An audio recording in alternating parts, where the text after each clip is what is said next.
Bonjour, que Dieu vous bénisse.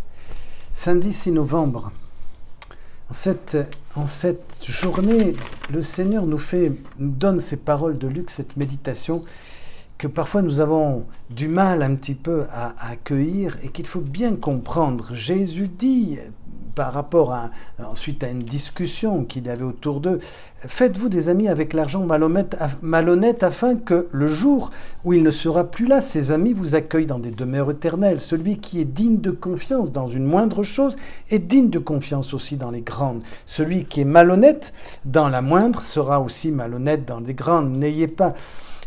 Si vous n'avez pas été digne de confiance pour l'argent malhonnête, qui vous confiera le bien véritable ?» Intéressant cette parole parce que déjà Jésus pose le cadre.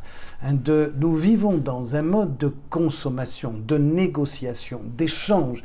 Depuis toujours, ça fait partie de notre système.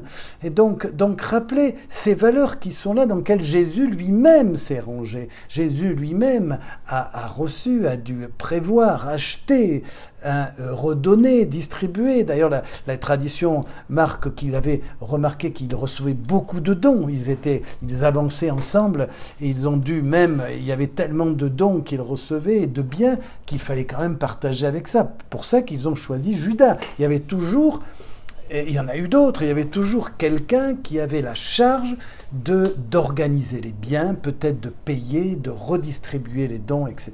Voilà.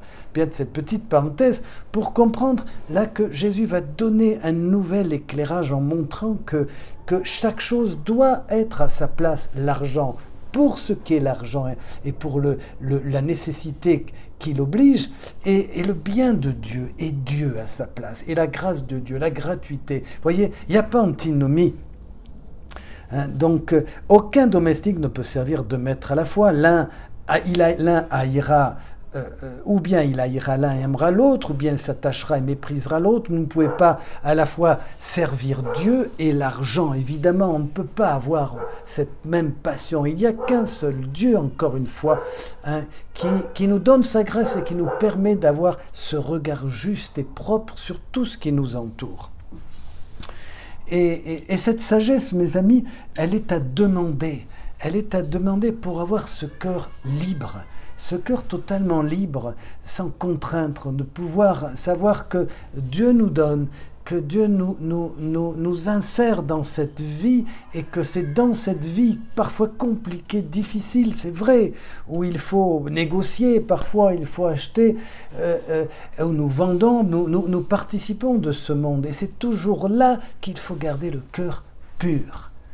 Celui que nous voulons honorer, servir par-dessus tout, c'est le Seigneur. Et tout le reste, nous le mettons, nous l'utilisons, les biens et tout ce qui nous arrive, nous savons que nous ne pouvons pas les idolâtrer, si je puis dire.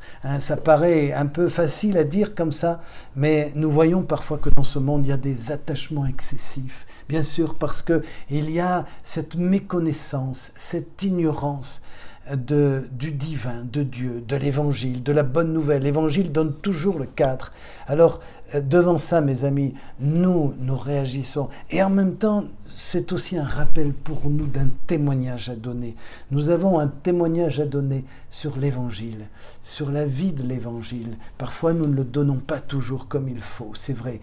Mais nous sommes rappelés dans ce texte pertinent de l'Écriture vraiment à nous souvenir de cette bonne nouvelle et du Christ qui a tout donné, qui a été le témoignage de la générosité, de l'amour gratuit, du don gratuit.